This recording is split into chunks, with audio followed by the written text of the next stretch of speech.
One morning, Henry was feeling very sorry for himself.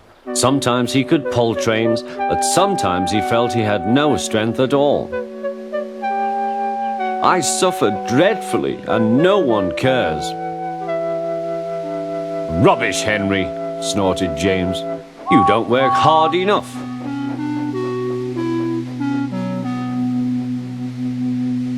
The Fat Controller spoke to him too. You're too expensive, Henry.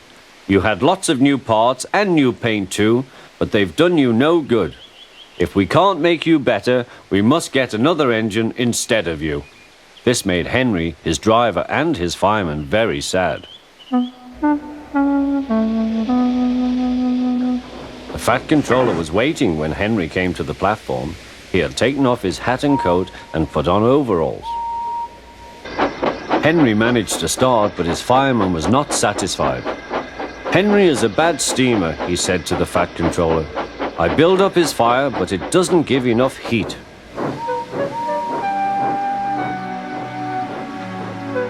Henry tried very hard, but it was no good. He didn't have enough steam and came to a stop outside Edward's station. Oh dear, thought Henry, I shall have to go away. Oh dear, oh dear. All he could do was to go slowly onto a siding, and Edward took charge of the train.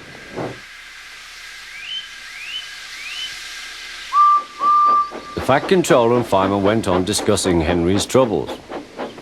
What do you think is wrong, fireman? Asked the Fat Controller. Excuse me, sir, he answered, but the fact is the coal is wrong. We've had a poor lot lately, and today it's worse. The other engines can manage, they have big fireboxes. Henry's is small and can't make the heat. With Welsh coal, he'd be a different engine.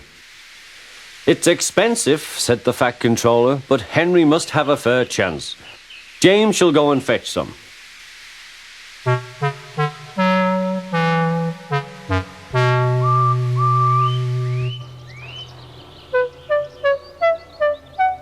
When the Welsh coal came, Henry's driver and fireman were excited. Now we'll show them, Henry, old fellow. They carefully made his fire, putting large lumps of coal like a wall round the outside. Then the glowing middle part was covered with smaller lumps. You're spoiling my fire, complained Henry. Wait and see, said the fireman. We'll have a roaring fire. Just when we want it. The fireman was right. When Henry reached the platform, the water was boiling nicely, and he had to let off steam. How are you, Henry? Peep, peep, whistled Henry. I feel fine. Have you a good fire, driver? Never better, sir, and plenty of steam. No record breaking, warned the Fat Controller. Don't push him too hard. Henry won't need pushing, sir. I'll have to hold him back.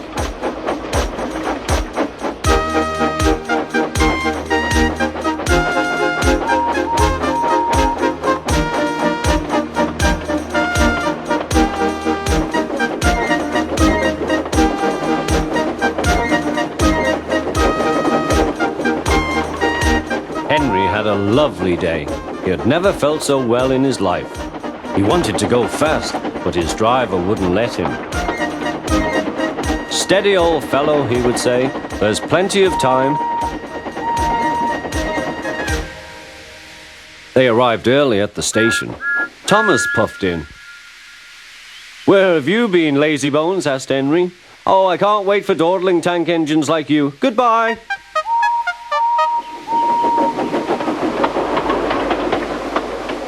Whoosh, said Thomas to Annie and Clarabel.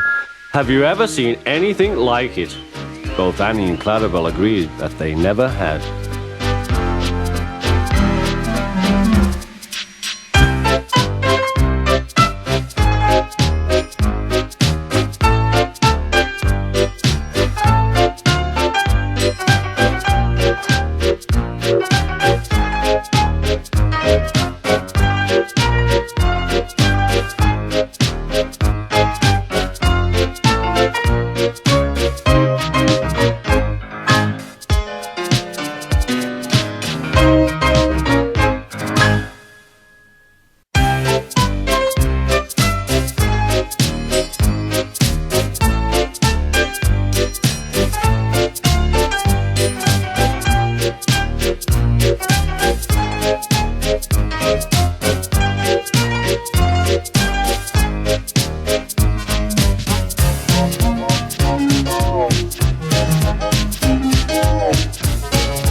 One winter evening, Henry's driver said, "We'll be out early tomorrow. We've got to take the Flying Kipper."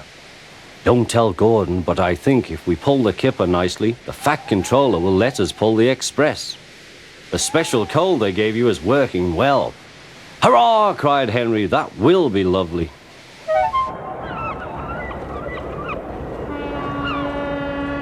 All kinds of ships use the harbour at the big station by the sea.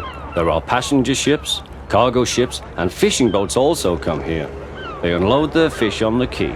Some of it goes to shops in the town, and the rest in a special train to other places far away. This is the train the railwaymen call the Flying Kipper.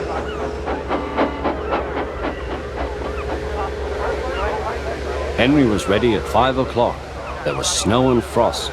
Men hustled and shouted, loading the vans with crates of fish.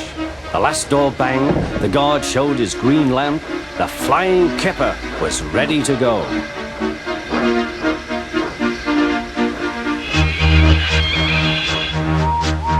Come on, don't be silly, puffed Henry to the vans. The vans shuddered and groaned, trock, trick, all right. That is better, puffed Henry.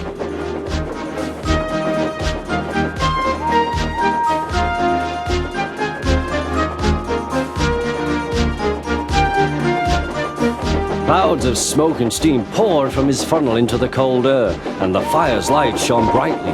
Hurry, panted Henry.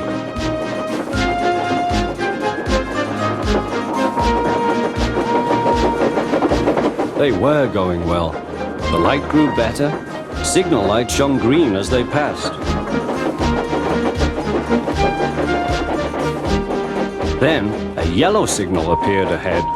His driver prepared to stop, but the home signal was down. "All clear, Henry. Away we go." They couldn't know the points from the main line to a siding were frozen, and the home signal should have been set at danger, but snow had forced it down. A goods train was waiting in the siding to let the Flying Kipper pass, and the driver and fireman were drinking cocoa in the brake van. "The Kipper is due," said the guard. "Who cares?" said the fireman. "This is good cocoa."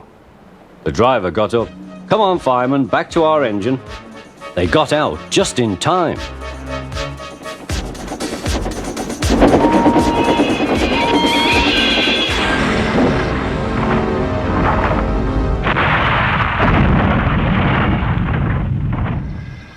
Henry's driver and fireman had jumped clear before the crash, but Henry lay dazed and surprised.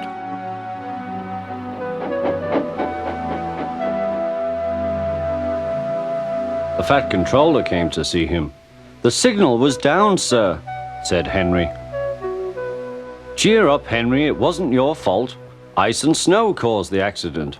I'm sending you to Crewe, a fine place for sick engines.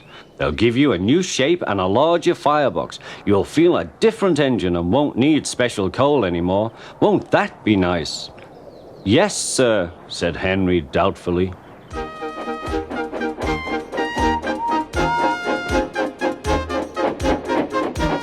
Henry liked being at Crewe, but was glad to come home.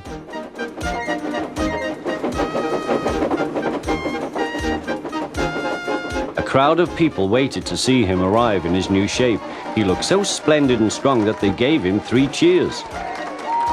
"Peep, peep," he whistled. "Thank you very much." I am sorry to say that a lot of little children are often late for school because they wait to see Henry go by. They often see him pulling the express. He does it so well that Gordon is jealous.